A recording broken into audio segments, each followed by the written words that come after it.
Non teaching employees सबको and all the boys and girls. So काफ़ी लंबे समय से आप सब लोग बैठे हैं, मैं ज़्यादा नहीं बोलना चाहता हूँ, डोंट वरी, मैं आपको बोर नहीं करूँगा।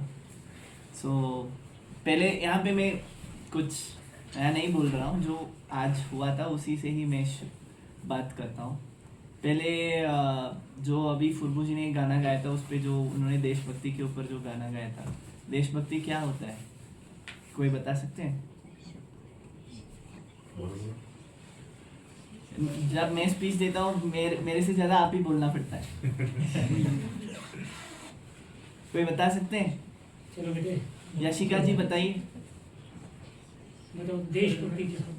देश के प्रति। देश के प्रति, देश क्या होता है? देश क्या होता है? आप मतलब आपको देश का नाम से क्या मतलब, क्या समझ में आता है?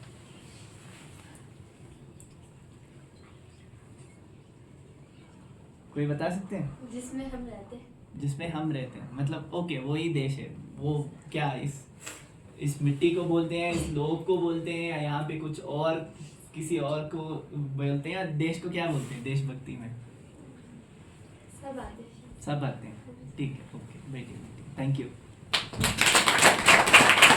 सो जो हम देशभक्ति मतलब इंग्लिश में बोलते हैं पैट्रियटिज्म, तो उसका जो एक्चुअल जो आपको जो अर्थ समझ में आना चाहिए, वो इस लोगों के प्रति हमारा जो भावना और प्रेम जो है वही देशभक्ति मानते हैं।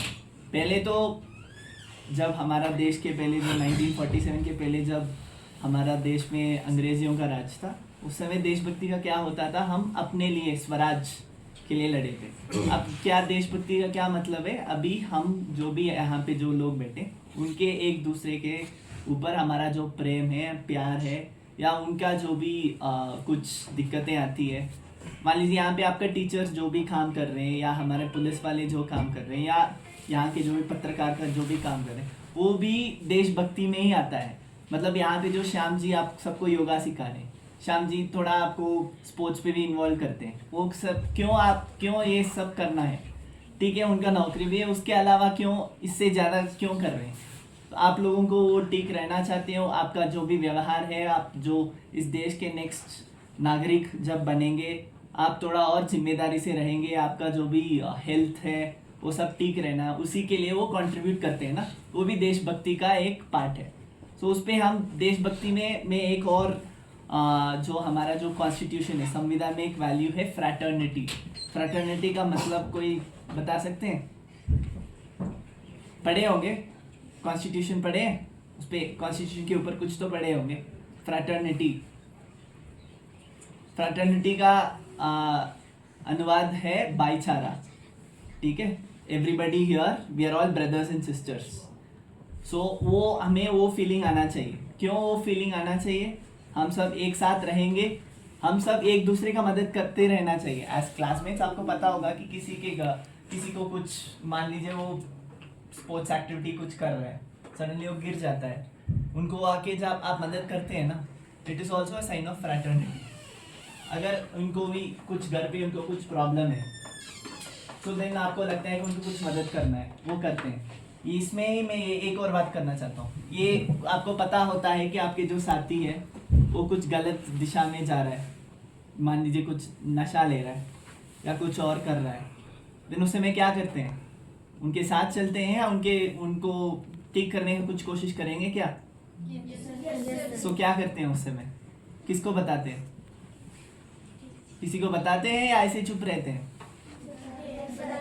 किसको बताते हैं? टीचर्स को बताना चाहिए या पेरेंट्स को बताना चाहिए? सो वो भी आपके तरफ से एक देशभक्ति के लिए कंट्रीब्यूशन है। सो आप आपका जो भाई बहन है उनको आप ठीक करने के लिए कुछ कोशिश करते हैं, वही है फ्रैटर्निटी।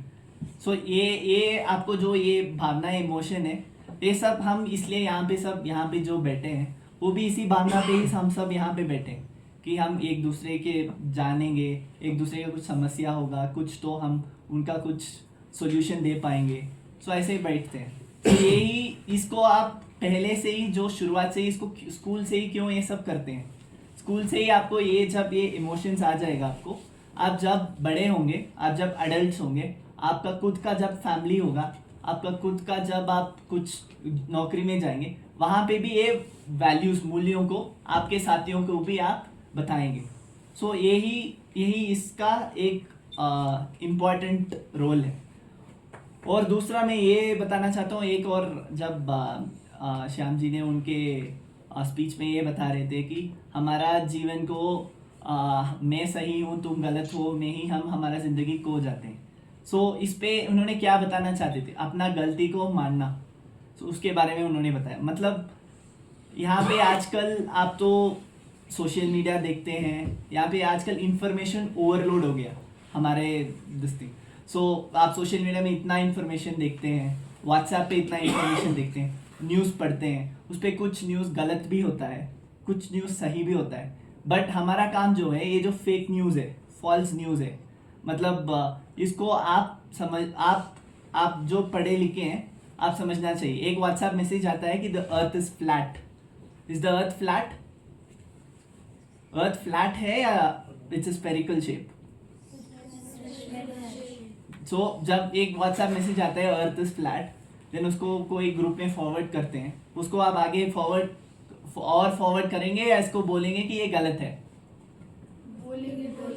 एग्जैक्टली. सो जब भी आप कुछ सुनते हैं किसी के ऊपर, किसी के बारे में सुनते हैं या देखते हैं, अगर उसमें आपको कुछ गलती लगता है, आपको बताना चाहिए कि ये गलत है. सो यही आप पहले से ही ये करना चाहिए. मतलब टीचर्स भी कुछ समय गलत बोल सकते हैं, तो उस समय आपको उनसे क्लैरिफिकेशन लेना चाहिए कि ऐसा क्यों है. डाउट्स पूछते रहना चाहिए. Be curious in class. So ऐसा नहीं है कि वो जो टीचर बोलते हैं वही सही होगा या कुछ और बोलते हैं वही सही है, ऐसे मानना नहीं है. You should always keep questioning. प्रश्न पूछते रहना चाहिए कि ये ऐसा क्यों है, ऐसा क्यों नहीं होना चाहिए. सो आप ये जो 5 W's बोलते हैं ना, व्हाट, वेयर, व्हाई, हाउ, ये सब आप पूछते रहना चाहिए. whenever you read something, whenever you come across something, सो आप ये पूछते रहेंगे तो ही आप लोग रैशनल ह्यूमन बीइंग्स रहेंगे. मतलब आपको जो साइंस है, आजकल we live in a very scientific world. Everything ये नहीं होना चाहिए कि हमें बताया गया है इसलिए हम कर रहे हैं. आप पूछना चाहिए मैं क्यों कर रहा हूँ. अभी इतना योगा किया था, मैंने क्यों कर रहा हूँ, इसको करने से मुझे क्या फ़ायदा है, वो आप पूछेंगे, वो समझेंगे और उसके बाद करेंगे तो उसमें आपको ज़्यादा इफेक्टिवनेस रहेगा. ठीक है. सो इससे जो भी आगे आप चलते हैं, आप सबसे क्वेश्चंस पूछते रहना चाहिए. प्रश्न पूछना है कि ये क्यों है. सो अगर मैं भी कुछ गलत बोलने वाला हूँ, या आप उसको पूछना चाहिए कि नहीं सर ऐसा नहीं है, ऐसा भी है. सो आप बताना चाहिए, क्योंकि आप भी ज़्यादा पढ़ते हैं, आज फ़ोन पे काफ़ी देखते हैं या टीवी में कुछ देखते हैं. सो काफ़ी लोगों से बात करते हैं. सो जिससे आपका जो ब्रेन डेवलपमेंट है, जब आप काफ़ी क्वेश्चंस पूछेंगे, और इंटेलिजेंस क्वोशेंट जिसको बोलते हैं IQ, वो ज़्यादा बढ़ेगा. इंटेलिजेंस क्वोशेंट के बाद मैं आता हूँ इमोशनल क्वोशेंट बोलते हैं, EQ. मतलब जितना आप एक दूसरे के पास सोशल इंटरेक्शंस करते हैं. ये नशे क्यों लोग करते हैं? जो अकेलापन उनके ऊपर, वो जो अकेलापन मानता है उनके ऊपर, मतलब समवन फील्स अलोन, कि मेरे पास कोई नहीं है, मैं अकेला हूँ, उनको ही वो नशे करने का वो टेम्पटेशन आता है. सो जब भी किसी को भी आप अकेला नहीं छोड़ना चाहिए, किसी सबके साथ बात करते रहना चाहिए. That is emotional quotient. ये बोलते हैं ना, there is something called as interpersonal skills. आजकल यही जो भी आप जॉब्स पे जाते हैं, किसी भी जॉब पे आप पहले एग्जाम्स देते हैं, उसके बाद लास्ट स्टेज आता है इंटरव्यू और पर्सनालिटी टेस्ट. उस पर क्या आपको टेस्ट करते हैं, आप कैसे बात करते हैं. 3 बेसिक स्किल्स होता है, writing skill, listening skill and speaking skill. Writing skill आपका जो एग्जाम्स होता है उसमें हो जाता है, बट हमारा एजुकेशन सिस्टम में जो स्पीकिंग स्किल है एंड लिसनिंग स्किल है, उसका इतना हम इफेक्टिवली नहीं काम करते हैं. सो मतलब आप जितना कोई आपके सामने बात कर रहे हैं, उसको कितना आप समझ पा रहे हैं, that is a listening skill. और उसको समझने के बाद उसको प्रोसेस करके आप इसका जो रिप्लाई देते हैं, जो बात करते हैं, दैट इज स्पीकिंग स्किल. सो जैसे अभी आशिका जी ने यहाँ पे आके जो भी बात किया, she has a very good speaking skill. So ऐसे सबको ये तीनों स्किल्स पे you need to work on it. आजकल के जो कॉम्पिटिटिव वर्ल्ड के बारे में बात किए, जिसको ये 3 skills, writing skill, speaking skill and listening skill, ये तीनों ठीक है, then you can go places. So इसके लिए स्कूल्स में काफ़ी एक्टिविटीज़ भी करवाया जाता है। स्पीच कंपटीशन हो गया, आपको जो ड्राइंग कॉम्पिटिशन है, पोस्टर राइटिंग कॉम्पिटिशन है, एसे राइटिंग कॉम्पिटिशन, ये क्यों आपको करते हैं? ये सारा स्किल्स आप जब आप अपनाएंगे then you'll be better citizens in this country. So ये तीनों स्किल्स पे आप काम करना चाहिए। टीचर्स से भी मेरा यही अनुरोध है कि give them a lot of activities जिसमें उनका टीचिंग स्पीकिंग स्किल हो गया, राइटिंग स्किल हो गया, लिसनिंग स्किल हो गया, इस पे हम थोड़ा ध्यान दे सकते हैं। और लास्ट में इन्होंने स्पोर्ट्स के बारे में काफ़ी बातें की। स्पोर्ट्स को हम इतना इम्पोर्टेंस क्यों दे रहे हैं? ठीक है, फिजिकल फिटनेस हो गया, आपको मेंटल हेल्थ में भी आप स्ट्रेस फ्री रहेंगे, आप ज़्यादा गलत नहीं सोचेंगे, सो ये हो गया। बट स्पोर्ट्स पे और एक इम्पॉर्टेंट रोल क्या है, हमारा जो एजुकेशन सिस्टम है इस पे we are thought how to win, but हमें कभी भी ये हमारा एजुकेशन सिस्टम में we are never thought about how to face losses. मतलब हमारा अगर कुछ हम हार जाते हैं ज़िंदगी में, उसको हम कैसे फेस करना है वो हमें हमारा एजुकेशन सिस्टम में नहीं है, वो स्पोर्ट्स हमें सिखाता है। स्पोर्ट्स में आपका कंपटीशन कौन है? आपके सामने वाला है क्या? आपको लगता है जो कोई भी गेम खेलते हो उस पर ये सोच के नहीं खेलना है कि मैं इनको हराना है, हो गया, या ये बॉक्सिंग हो गया, या बास्केटबॉल हो गया, या वॉलीबॉल हो गया, उस पर the competitor is your self. आप आपके साथ ही कॉम्पीट कर रहे हैं कि मैं इम्प्रूव करूं मुझे। सो उसमें कुछ आप you face defeats in life, so उसको आप कैसे फेस करते हैं वो स्पोर्ट्स सिखाता है। किसी और जगह आपको हार सीखने के लिए कोई और अपॉर्चुनिटी ही नहीं मिलता है। सो हार सीखने से क्या होता है, you will know how to face losses in life. उसमें that is this value called resilience. Resilience का मतलब है जो फेलियर से बाउंस बैक होता है ना, वो ही रेजिलियंस बोलते हैं। So you would have heard about the stories of great cricket players. Cricket सब देखते हैं, तो उस पर आप रिसेंटली देखे होंगे, किसका एग्जाम्पल दूं, विराट कोहली को ही देख लीजिए। बीच में 2-3 साल तो उनका फॉर्म तो बहुत बहुत खराब था। लोग बोलते थे अभी हो गया टाइम, इनको रिटायर होना चाहिए ताकि और कुछ लोग आके इनके प्लेस में और ठीक से खेल सकते हैं। बट विराट कोहली ने अभी रिसेंटली आप देखेंगे तो 2-3 साल के बाद काफ़ी अभी सेंचुरीज मारा। सो इसमें क्या होता है, he knew how to face losses, so and he worked on it. Resilience is bouncing back from such failures. वो स्पोर्ट्स के थ्रू ही आपको आप जान पाएंगे। सो इसलिए आप स्पोर्ट्स पे, कुछ भी स्पोर्ट्स हो, सो उस पर आप let it be simple, running भी हो सकता है या आप कुछ और स्पोर्ट्स भी खेल सकते हैं। यहाँ पे इसके लिए तो काफ़ी यहाँ पे फैसिलिटीज़ है हमारे शहर में, कल्पा हो गया, रिकॉम्पी हो गया, काफ़ी फैसिलिटीज़ अभी बना रहे हैं। सो इस पे आप शुरू से ही स्पोर्ट्स पे आप थोड़ा फोकस करना चाहिए। खेलेंगे रोज? कौन रोज फिजिकल एक्टिविटीज कुछ ना कुछ करते रहते हैं? हाथ उठाइए। रोज करना चाहिए, मतलब संडे भी छुट्टी नहीं है फिजिकल एक्टिविटीज के लिए। गुड। सो ऐसे करते रहना चाहिए। आप लोग कभी भी स्पोर्ट्स को कुछ ना, फिजिकल एक्टिविटीज, एक्सरसाइज हो गया, योगा हो गया, रनिंग हो गया, सो ऐसे ही वॉकिंग पे किया। सो आप सिर्फ आप नहीं करना है, आपके घर वालों को भी ये करना चाहिए। तो घर वालों को भी बताना चाहिए, आइए कुछ वॉक पे चलते हैं, आइए रनिंग पे चलते हैं, ये गेम खेलते हैं।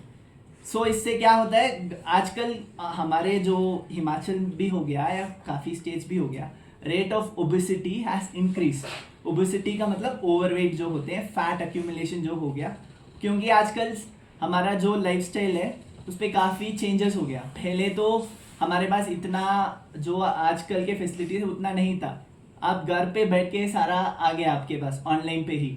सो ऑनलाइन पे बैठ के सारा ऑर्डर कर सकते हैं, आपको घर पे पहुंचा देगा, ऐसे वैसे। इसमें फिजिकल एक्टिविटीज़ कम हो रहा है, इससे हमारे शरीर में उसका प्रभाव पड़ रहा है। सो इंश्योर दैट आप भी एक्सरसाइज करना चाहिए, आपके घर वाले भी एक्सरसाइज करना चाहिए। इसलिए ये सब सरकार में भी ये फिट इंडिया मूवमेंट करवाते हैं, ये जो नशा मुक्त भारत अभियान करवाते हैं। इस स्कीम्स में क्या है, सरकार को स्कीम्स करने से क्या मिलता है, ताकि सारे सिटीजन्स थोड़ा हेल्दी रहे, so that the country remains healthy. So इसमें इसलिए आप सब लोग फिजिकली फिट रहना चाहिए। मेंटली आप लोग सब जो भी एक्टिविटीज़ करते हैं, स्पोर्ट्स हो गया, डी स्ट्रेस हो गया, वो सब आप करते रहना चाहिए और एंजॉय लाइफ, क्योंकि ये जो बचपन वाला फेस है, चाइल्डहुड जो बोलते हैं, ये आपको ज़िंदगी में कभी कभी भी वापस नहीं आने वाला है। यही आपका जो टाइम है, आप काफ़ी सीख भी सकते हैं और काफ़ी फ्री टाइम भी मिलता है आपको, उसको आप ठीक से यूज़ करेंगे तो as adult you will be very good citizens in this society. इससे ज़्यादा मैं बोलूँगा तो आप बोर हो जाएंगे। Thank you very much for this opportunity.